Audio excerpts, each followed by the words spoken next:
तब तो हम भी बोल सकते हैं ना कि भारतीय जनता पार्टी की गवर्नमेंट आ रही है, अब 2,000 रुपया करके पर महिलाओं को दिया जाएगा, देंगे भी।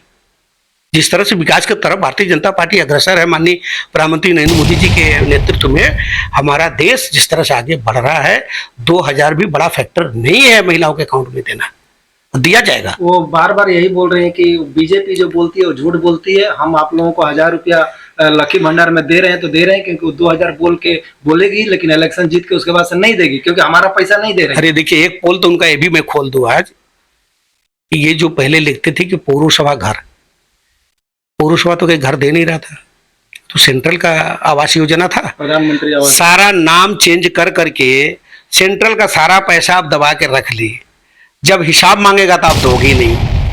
तो पूरा स्टेट देता है, भारत का सारा स्टेट अगर हिसाब देता तो आप क्यों नहीं दोगी भाई? आप क्यों नहीं दोगी? इसका मतलब कोई पार्टी नहीं है, या क्या कर्जा खाया है क्या सेंट्रल? आप लुटाते रहोगे, जो मर्जी वो करते रहोगे, किसी के अकाउंट में 5,000 करोड़, किसी के बिस्तर के नीचे 500 करोड़, किसी के माथा के नीचे 300 करोड़, तो सारा पैसा सेंट्रल देगा और आप ला करके तकिया के नीचे रख लोगी। जनता का पैसा जनता तक पहुंचना चाहिए ना, हिसाब दो फिर लो ना। 100 दिन का रुपया पूरा खा के बैठ गई आप।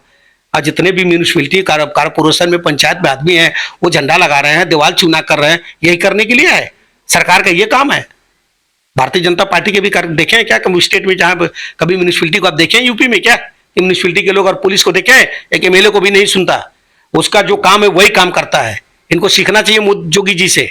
बड़ी बड़ी बात करती हैं, सिर्फ दो दने से नहीं होता, ये जबरदस्ती कब तक करेंगी? इस बार पश्चिम बंगाल की जनता भारतीय जनता पार्टी को 42 सीट का उपहार देने वाली है। आप लोग बात मिला के देख लीजिए। हमारे अमित शाह जी ये बोले हैं 35 सीट, लेकिन मैं बोल रहा हूं कि जो स्थिति अभी है, जनता एक सीट भी तृणमूल को देना नहीं चाहती है और देगी भी नहीं।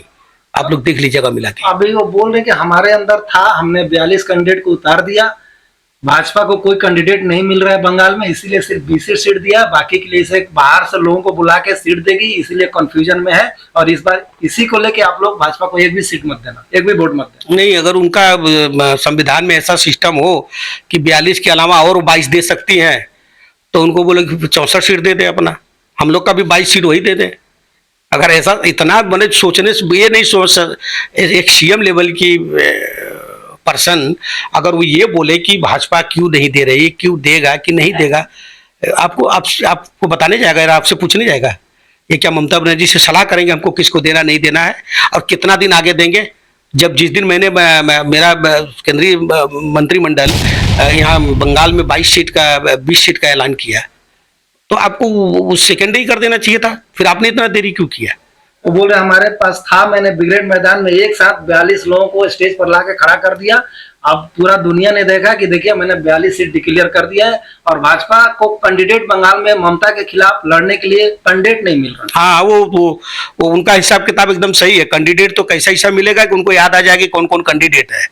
हम लोग देखिए ऐसा नहीं होता है, उनको तो डर है। ऐसे ऐसे लोगों को उन्होंने टिकट दिया कि जिनका टिकट तो जनता उनको देखना नहीं चाहती। जनता तो कमजोर है, तो गवर्नमेंट की बात है ना, जनता उठा के झाड़ू मारे, ऐसे ऐसे लोगों को इन्होंने टिकट दिया है।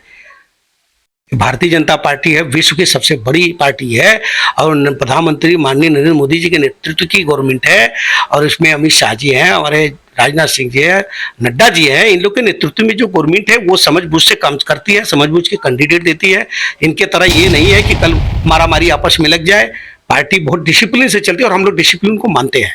हमारे यहाँ जो भी एमपी हो कोई, और ये नहीं है कि हमको नहीं मिला तो मेरे को। आप देखे हैं राजस्थान का और मध्य प्रदेश का किस तरह से सीएम घोषणा हुआ, कितना बड़ा प्रमाण करता है ये डिसीजन कि जो 32 नंबर सीट में बैठे हैं भजन लाल जी, पीछे वो मुख्यमंत्री घोषित हो रहे हैं।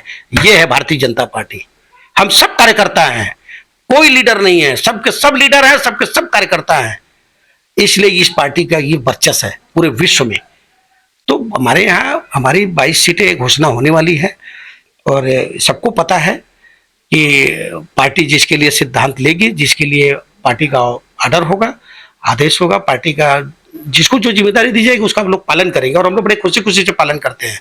हम सब अपने आप को नेता समझते हैं, हम सब अपने आप को कार्यकर्ता समझते, सबके सब मंत्री हैं। अब बात है, चाहे बात कल्याण बनर्जी की हो, चाहे अभिषेक बनर्जी की हो, या ममता बनर्जी की हो, वो बार बार एक ही आरोप लगा रहे हैं कि ये लोग हमारे विधायकों को ईडी का डर, सीबीआई का डर, इनकम टैक्स का डर दिखा दिखा के तोड़ रहे हैं और भाजपा में शामिल कर रहे हैं। तो आप लोग ऐसा क्यों कर रहे हैं, क्यों तोड़ रहे हैं? ईडी हाँ देखिए, ईडी के पास तो खा पी के कोई काम नहीं है, और सेंट्रल के पास भी खा पी करके कोई काम नहीं, इनके विधायक को तोड़ लेना है। जब आपके विधायक के बिस्तर के नीचे 500 करोड़ रुपया मिलता है तो आपको पहले ही सोचना चाहिए था। ये तो माननीय सीएम साहिबा को सोचना चाहिए था ना कि हम तो उसके बिस्तर के नीचे में 500 करोड़ रुपया रखे हैं, तो ईडी तो आएगा ही। आज अगर जो स्वच्छ भाव मूर्ति है, जो अच्छे लीडर भी है टीएमसी में, ऐसे नहीं कि सारे के सारे गलत है, मैं नहीं बोलता, कारण कि ये सच भी है। ऐसा नहीं कि तृणमूल में सारे के सारे गलत है, उसमें भी अच्छे लोग हैं, लीडरशिप अच्छे अच्छे लोगों की है। वो एकदम साइलेंट बैठ गए हैं, उनको पार्टी एक रत्ती पसंद नहीं है, 1% पार्टी को पसंद नहीं करते। तापस राय ज्वाइन किए, उस पर ममता बनर्जी जो बोल रही हैं कि ईडी भेज दिए, तो तापस राय ने एक लाइन में आकर के मीडिया के सामने उन्होंने अपना दुख व्यक्त किया कि इतने दिनों में 52 डेज होने के बाद भी एक दिन एक कॉल तक ममता बनर्जी का नहीं आया कि क्या बात था, ईडी क्यों आया था। जब उनके पास एक कॉल करने का एक कार्यकर्ता के लिए टाइम नहीं है, तो वो कार्यकर्ता तो दूसरा दरवाजा खटखटाएगा ना। वो अपनी विफलता को वो ढक रहे हैं, मट्टी डाल रही है उस पर, ऐसे नहीं होता।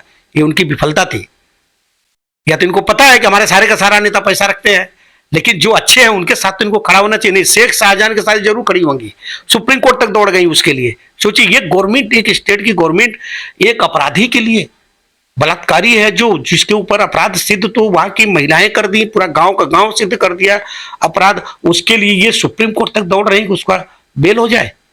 क्या कर रही है भैया? वो तो बोल रही है वहां पर तो कोई घटना घटे नहीं, संदेश खाली में सब ये लोग जो भी मीडिया का जो सामने सोशल मीडिया पर जो खबर दिखाई जा रही है सब का सब अपवाद है, ऐसा कुछ नहीं हुआ है। क्योंकि वहां का पुलिस रिकॉर्ड बता रहा है कि अभी तक किसी ने कंप्लेन वहां पर दर्ज नहीं की। बंगाल में खासकर संदेश खाली में महिलाओं की बहुत सम्मान है, बहुत इज्जत है, ऐसा मुख्यमंत्री जी खुद बोल रहे हैं। देखिए, अगर संदेश खाली में कुछ नहीं हुआ होता, जहां तक पुलिस का बात है, तो मैंने कई बार रिपीट कर चुका, बार बार नहीं करना चाहता, कि पुलिस तो सिर्फ वही करेगी जो इनके लीडर बोलेंगे। तो जब कोई महिलाएं जाती थी पुलिस स्टेशन, तो उनको बोला जाता था कि शिबू सरदार, उत्तम हाजरा कौन है, ये सब इनके जो चेला चमुंडा है शेख शाहजहां के, इनके पास जाओ। एक प्रशासन, एक थाना का इंचार्ज ये बोलता है उनसे जाके मिलो।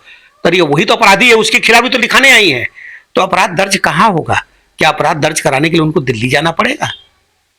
पहले तो ममता बनर्जी को ये अपने अंदर झांक के देखना चाहिए था कि आज इतना बड़ा कांड हुआ, वहां पे महिलाएं इतनी पीड़ित थी, वहां पे महिलाओं के साथ इस तरह से दुष्कर्म चल रहा है कि महिलाएं डायरेक्ट बोल रही हैं कि रात भर मेरे को वहां पे, हम लोग को वहां पे रखा गया। अब अपने आदमी से आके बता भी नहीं रही है कि मेरे को क्यों रखा गया, वहां पे उनके साथ दुष्कर्म हुआ। अपने अगर अपने परिवार से वो बोलती है तो परिवार से भी वंचित हो जाएंगे, परिवार वाले भी उनको निकाल देंगे, तो वो किधर जाए? तो एक बार आप तो सीएम थे, जब कुछ नहीं हुआ तो आपके अंदर लीडर हो के आपको पहुंचना चाहिए था वहां, फिर आप क्यों नहीं गई? खुद नहीं जाएंगे, किसी को जाने नहीं दे रही हैं, तो डर कहां है? आप, इनको तो पता है कि हमारे जितने लीडर है, जितने नेता है, वो कहीं ना कहीं ठीक माल दबा के रखे हैं, और वो सब है तो इनका वोट है। ये गुंडा वाला पॉलिसी जो इनका है, भाई पुलिस से बड़ा कौन गुंडा है? अगर ये पुलिस को हाथ में रख लिया है तो पुलिस से बड़ा गुंडा कौन है? तो ये गुंडा राजनीति वाला इनका काम है। ये खुद तो है महिला, लेकिन वो महिलाओं का कदर क्या है, महिलाओं का इज्जत क्या है, ये बहुत परे है इनसे, ये इस सब चीज से बहुत दूर है। इनको सिर्फ अपना सीट चाहिए और कुछ नहीं। शाहजहां को लेकर अभिषेक बनर्जी भी बोल रहे हैं कि हम अरेस्ट करने के लिए हाई कोर्ट ने हाथ बांध रखा था, वरना कब का अरेस्ट कर लिया होता शेख शाहजहां को, बंगाल पुलिस या कोलकाता पुलिस है जो भी हो। जबकि हाई कोर्ट की तरफ से बयान है कि ऐसा हमने कभी दिया ही नहीं। हाँ, एकदम करेक्ट। करके हाईकोर्ट ऐसा कभी बोला ना कि ये लोग झूठ बोलने के लिए कुछ भी बोल देंगे। कुछ लोग हैं, कुछ पर्सन ऐसे हैं जिनको इन लोगों का झूठ बहुत अच्छा लगता है। कुछ होते हैं ना जो कि भाई उनका काम होता है कि चलो इनको पीछे पीछे हम थोड़ा सा वो कर लेंगे तो हमारा काम चल जाएगा। ऐसे लोगों से ये पूरे घिरे हुए हैं, अभिषेक बनर्जी जी भी और ममता बनर्जी भी। इस तरह से ये लोग घिरे हैं। अभिषेक बनर्जी की अभी कितनी मैच्योरिटी है, कितना उम्र है, क्या जानते हैं? पॉलिटिक्स का एक लाइन भी पता है? टीएमसी के महासचिव हैं। हाँ, तो लेकिन पॉलिटिक्स क्या जानते हैं? पॉलिटिक्स क्या होता है उसको पता है? नहीं। वो एक राजा की जिंदगी जी रहे हैं, जीने दीजिए, कुछ कहना नहीं चाहेंगे। उनको वही लाइफ स्टाइल ज्यादा अच्छा है, बहुत बढ़िया है। मेरा इतने कहना है कि पहले पॉलिटिक्स को जानना पड़ेगा, एक कार्यकर्ता उनको बनना पड़ेगा। खुद को कार्यकर्ता कभी वो माने नहीं है, और जिस दिन अभिषेक बनर्जी अपने आप को कार्यकर्ता की तरह देख लेंगे, उनके ये समझ में आ जाएगा कि वास्तव में कार्यकर्ता कैसा होता है, कार्यकर्ता के ऊपर क्या बीतता है। एक आदमी विरोध नहीं कर सकता। हम लोग है ना भारतीय जनता पार्टी में, सब डिसिप्लिन के बाद भी सबको पूरा खुला छूट मिलता है कि आप बोलो आपके मन में क्या है। हम लोग अपने मन की बात बोलते हैं, उसका संशोधन होता है, उसका रास्ता बताया जाता है।